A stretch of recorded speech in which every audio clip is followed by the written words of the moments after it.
दिल्ली में आम आदमी पार्टी की सरकार धीरे धीरे चुनाव में वोटरों के हर बॉक्स को टिक करती जा रही है। पहले ऑटो चालकों के लिए ऐलान, फिर महिलाओं का सम्मान और अब बुजुर्गों के लिए संजीवनी। सवाल है, इस संजीवनी से वोटों की बूटी मिलेगी? केजरीवाल की सरकार बनेगी? जब लक्ष्मण मूर्छित हुए थे तो हनुमान जी उनके लिए संजीवनी बूटी लेके आए थे। तो आज दिल्ली के बुजुर्गों के लिए मैं संजीवनी योजना का ऐलान करने जा रहा हूँ। पूर्व सीएम केजरीवाल की कथा में राम भी हैं, हनुमान भी हैं। वो खुद को दिल्ली का बेटा कहते हैं और बेटे के तौर पर उन्होंने बुजुर्गों के लिए नई योजना का ऐलान किया। बताया कि आम आदमी पार्टी की नई स्कीम में प्राइवेट हो या सरकारी, 60 साल के ऊपर के बुजुर्गों का पूरा इलाज फ्री होगा।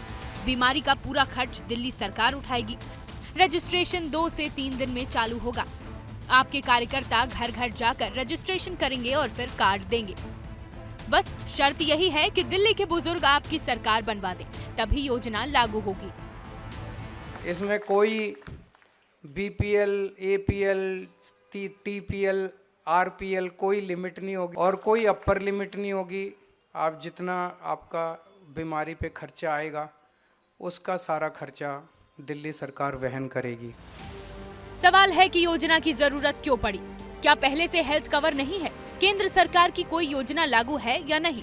दरअसल दिल्ली में केंद्र की आयुष्मान योजना लागू नहीं है, जिसके तहत बीपीएल परिवार को 5 लाख तक का हेल्थ कवर मिलता है। केजरीवाल का कहना है कि आयुष्मान भारत योजना की जरूरत नहीं है, क्योंकि यहाँ दवाइयाँ, इलाज और जाँच मुफ्त है। केंद्र ने अब दायरा बढ़ाया है, जिसमें 70 साल के ऊपर के बुजुर्गों को 5 लाख का हेल्थ कवर अलग से मिलता है। वहीं आप सरकार सभी शहरवासियों को सरकारी अस्पताल में 1 करोड़ रुपए का मुफ्त इलाज मुहैया कराती है। आयुष्मान योजना फ्रॉड पर आधारित एक योजना है, जहां पे 18 साल के युवाओं की एंजियोग्राफी कर दी गई, जहां पे मरे हुए आदमियों के ऑपरेशन कर दिए गए। इस तरीके की खामियां कैग की रिपोर्ट, जो कि केंद्र सरकार के अधीन आती है संस्था, उस कैग ने ही ऐसी सैकड़ों खामियां जो हैं आयुष्मान भारत के अंदर बताई हैं। ये जो बार बार गाना गाते थे कि हमने वर्ल्ड क्लास इलाज कर दिया, हमारे सरकारी अस्पताल वर्ल्ड क्लास हो गए, तो अगर वर्ल्ड क्लास थे तो अब तक तो इलाज हो ही रहा था फ्री आपके हिसाब से। अभी नई स्कीम क्यों ले आए? इसको तो अब तक नहीं हो रहा था। For exclusive and insightful videos, subscribe to our new channel ABP Live Premium.